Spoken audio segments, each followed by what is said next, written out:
All right, today we are going to talk about short reports, proposals, and technical documents. Let me annotate. Let me scroll down.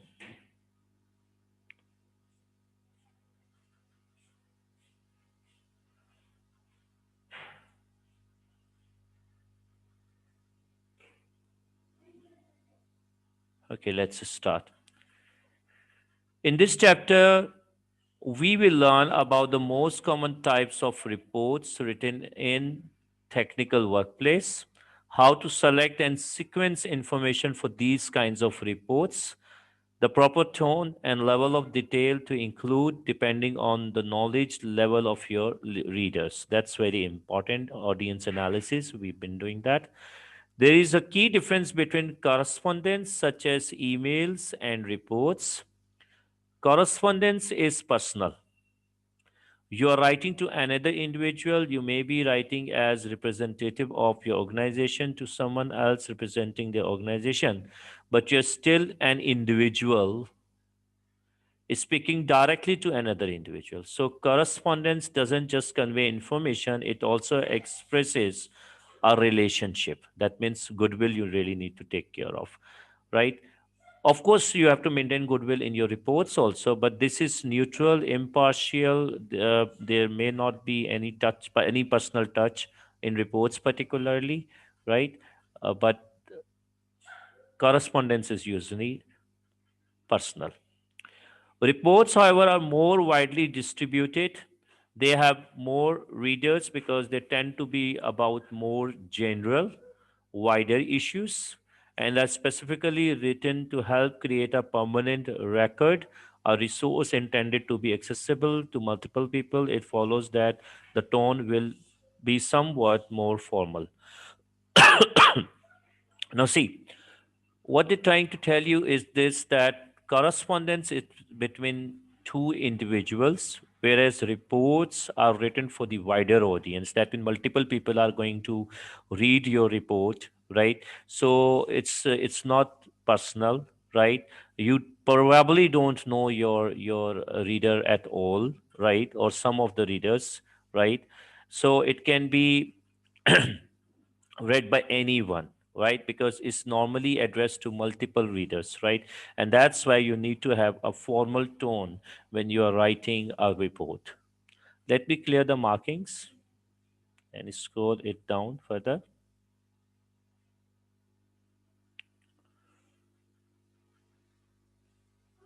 In this chapter, we are going to discuss six categories of technical documents. Not all of them, strictly speaking, are reports. The first one, the documents that report on past events or completed tasks, documents that report on ongoing tasks, documents that recommend a future action, documents that recommend technical or performance standards, lab reports, engineering or project logs. Report structure.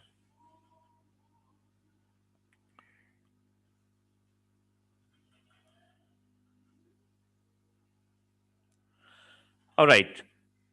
Regardless of their purpose, reports tend to share similar structure, one with which, in fact, you are already familiar. They begin with a summary, establish the context, the situation, follow with the details, then end with conclusion or a next step. After a bit more information on each of these components, we will go straight into the examples.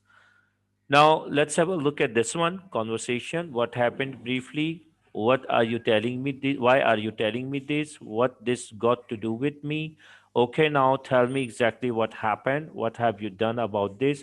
What do you need me to do? Story, the condensed version of events. So that means you built up the context and all that. You give the background, how the document came to be written, provides context. Okay, no, sorry. Let me rephrase this one. Here you give the main idea what the report is all about, right? In the summary section, right? So you give the main idea. I missed out this point. I'm really sorry for that. Okay. And in the context, right, you actually give the background and all that. And then you start giving details or relevant facts and findings of the case. And next step, what happens next, what you have done, and what you need the readers to do, any action required. Now, let me explain it further. Let me scroll down first.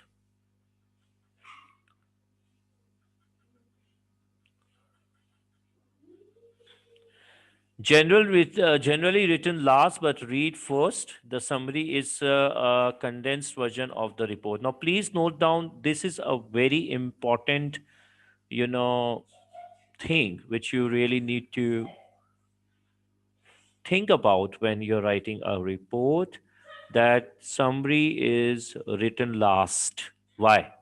Because you have to give the main idea of your report. All the important aspects are to be, briefly, put in the summary section, right? Okay. So it is condensed version of the report. Usually one third should be the size of a summary. That means it's written one third of the report, right? Okay, or it covers it should be, for example, if your report is of 100 words, then 33 word count should be of your summary, right? So it is one third of your report, right? Okay. Containing the main ideas of the report and reflecting the emphasis of the report, it's really as though you were submitting each report twice: a full version for those who have time and interest, and condensed version for those who want a quick overview. This is the best definition, right? So you could say that it's like, a short, a very brief report under the report, right? So it covers, the main idea, all important aspects, right? And it's very succinct. That means short, brief, right? Terse. Is that clear? So uh, but it gives the overview of of the whole report, right? So keep that thing in mind. So it's a very important, one of the important sections. All right. Then the context section is sometimes referred to as the background, or in longer document, the introduction.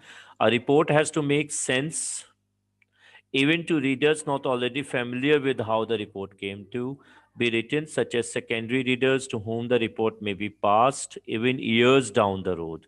Without context, a report will not make any sense, right? So, therefore, place in the context section all the information readers will require to understand why the report was written, how it fits into the conduct of of business or a project. If a report were a movie, this would be the opening or establishing shot. Among other things, it establishes audience and purpose. Why it's being written, right? What is the idea? What the subject matter is? Why there was a need, right, to write the report, right? Who asked her to write the report. There may be, like, different questions covered in this section. Basically, the aim is to give the background of the work or the information which the report contains, right? So how come, like, that sort of information was required, right? So this is something, and of course it varies from topic to topic, from the type of report. Okay, it depends on what type of report you are writing. Sometimes some reports may not require, any context as well, right? Or there may not be any context at all, right? It depends. So then details, the details are the meat of the report, where the report fulfills its purpose. So the detailed section is generally the longest part of a report. We will learn more about this section in the annotated example below. But obviously, every type of report has slightly different purpose, and the context and purpose will determine the content and the structure of the detailed section. See, that means that, of course, context and the purpose may vary, right? And of course, the audience, the purpose, the context, all of them, right, shape the content, what is to be included in the report. And of course, the headings and subheadings and sometimes sections may vary in the body part, right?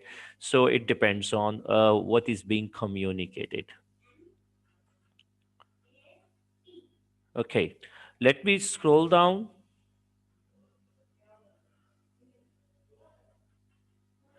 Documents that report on past events or completed tasks throughout your career.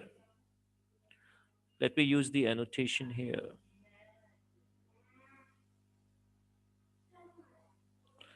Throughout your career, in fact, throughout your workday, you will be assigned to perform specific tasks and to respond to specific events. When you have done so, you will be asked to produce a report to prove due diligence to a client, justify billing them, to provide a record of your work and abilities, to create permanent storehouse of information as a resource for colleagues, and to meet any number of other requirements. We are going to highlight three major types of task reports. The first one is inspection report, trip report, and incident report. But these are broad category. They frequently overlap in the field. Now, please note down they do overlap, right? When you take a trip to carry out an inspection, or when something unusual, unexpected happens during an inspection. So sometimes a report may be the combination of all of them, right?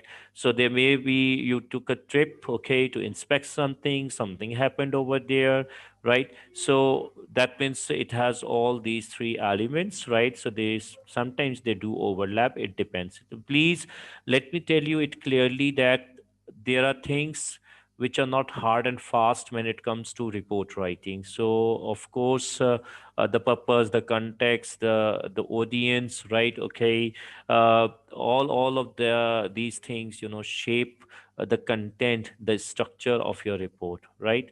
And sometimes some reports may overlap, or sometimes there may be a report which has different sections covering different type of reports, short reports. For example, over here we have just talked about if you actually go for the inspection, right? And then there is a section about what you inspected. If something happened over there, there may be a section about what happened. And if it was a trip also, okay, because it changed into a trip, you stayed there for a long time, or you probably visited some other places also to find out. So then it could be, I would say that the three elements are involved. So a report may have different section, right? One is about inspection, another is about trip, another is about incidental report. So then you can't say that, okay, this is just one kind, right? It may be an informational report which covers three aspects. So there may be variations. That's what they're trying to tell you, right? So inspection assessment reports are written to create permanent record anytime you are examining something in order to anytime you are examining something in order to determine its suitability for a purpose, measure or ascertain how close something comes to specs or expectations, legal contractual standard practice, check for the correct quality, quantity or item. Let's suppose your organization has asked you to buy software for your company, right? Okay, so you may have to inspect, that software, examine it, right? So you may be, interested to determine its suitability for the purpose, right? And you may be willing to find out the legal status, right, and how the contractual details, right, probably, right. uh, if you buy that software, right, you may be interested to find out the quality, right? Okay, and what other things you may have to buy to operate that software, right? So that means you are assessing uh, a product, okay, or assessing something, when you're assessing anything, you are basically involved in um, writing an inspection report, right? Okay, now let me scroll down.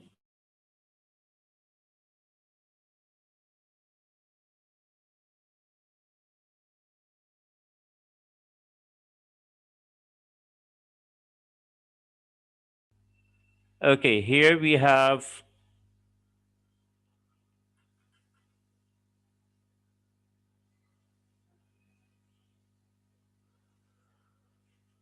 an overview. What did you inspect and for what purpose, right? Were there deficiencies? Does the inspected object meet expectations or not? What was your overall impression? What deficiencies did you find? What did you inspect? What was the purpose of inspection? On whose authority was the inspection carried out? Why there was a need? That is the part of the context, right?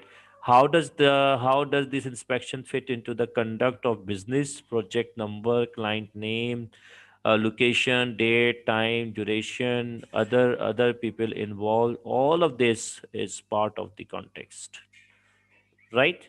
Okay. Then comes next step. What is your general conclusion? Does the inspected object meet requirement or not? What follow-up should be taken? Now, please, one more thing, right? You got to understand that when you are summarizing the inspection report, right? Okay, maybe you really need to take care of tense, right? Over here, we can see that most of the questions are about the past. These two questions are about the past, right? Okay, this one is about the present time, this one again about the past, okay, and this one is also about the past, right? This one also, and so it depends, like you have to wisely choose the tense, right? If you're giving the context, okay, and you're giving the details, details about a particular time in the past, then you have to use past tense, right? So it varies, it depends what exactly you are writing about that time, right? The length and complexity of the inspection will determine how the inspection section is organized. For a simple inspection, write a very brief paragraph describing your overall impression of the object being inspected or assessed. Then list your specific findings. For complex inspection, break the findings into logical sections so that you are in fact writing a series of simple inspections or assessment. The sample periodic progress reports further on this chapter illustrate this strategy. So that means, like, if it's whatever you have assessed, right? Okay, that the impression you gauge, basically, right? The overall impression you gauge, if that is something about just one step, right? Okay, it's just it is just a step, right? Okay, which you took, and you found out about whatever you found out, and you're giving the impression about, right? Then it's fine, you can put it in one paragraph, right? But if the number or steps taken, right, or it was a periodic thing, like one day you inspected something, another day you inspected another aspect, and the third day you inspected another aspect about that, right? Okay, in that case, you can have multiple sections, right? Now let me scroll it down.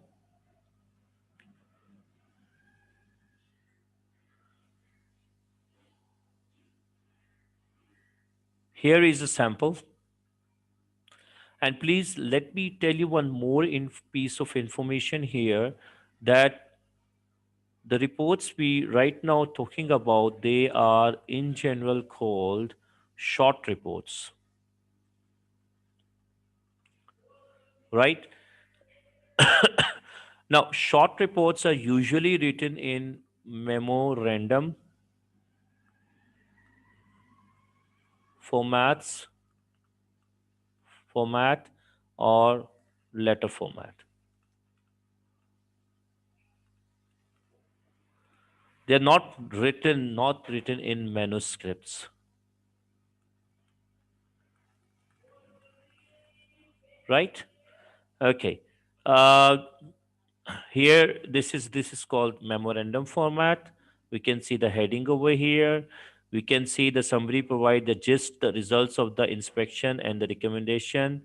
Has high moisture content in all four elevations, suggesting flourishing fungal growth, potential compromise of the structure, the strata. Now you can see that the tense which has been used over here is present. Why present? Because they are talking about the findings, right? What it is, whatever they have expected, right? The outcome, of course, is still present, right?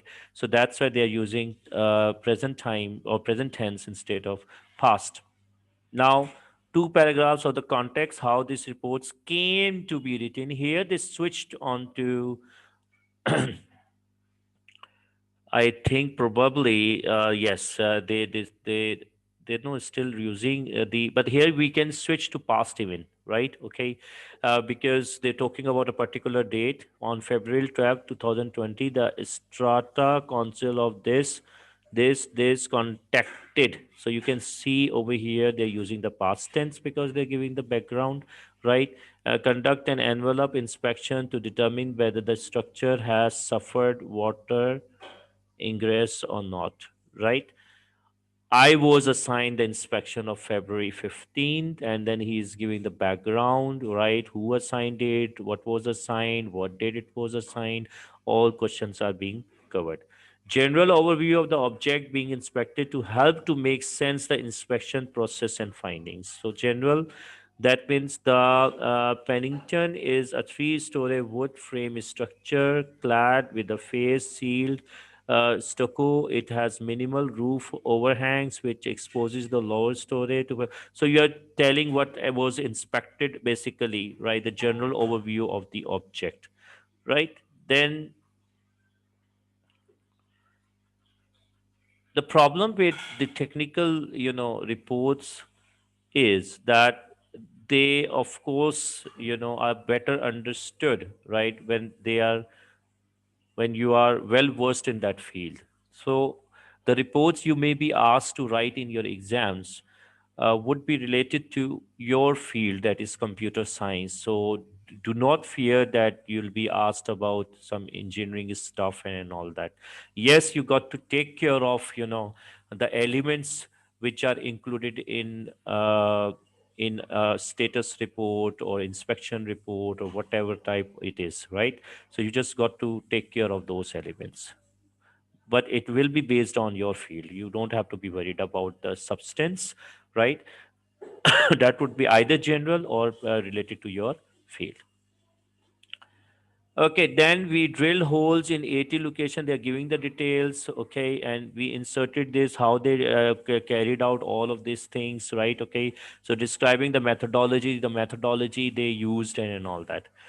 Then finally, a technical reader would know what these value means and wouldn't require this explanation, right? So if it is being addressed to a technical person, right? Okay, then of course a technical language can be used. In case if it's being presented to the general reader, then you may have to give a little explanation, or maybe you can use parentheses brackets to explain these things. Finally, the conclusion, I recommend that the Strata Council of the Pennington Muse conduct a more thorough investigation of the extent of fungal growth within the structure and the structural damage that may already have taken place. It's quite clear that the remediation work will be required. And one more thing, you can see that over here they're using future, present, yes, future tense, right? Okay, why? Because this is something related to the next step, right? So you have to really watch your tenses, particularly when you're writing this. You also need to understand that which information is to be put where or in which section, right? So this was one of the examples here. I'll cover the next report uh, next time. Okay, we, I think, are running out of time. I would like all of you to join back. Thank you very much. Take care of yourself. Join back in 3 minutes, right?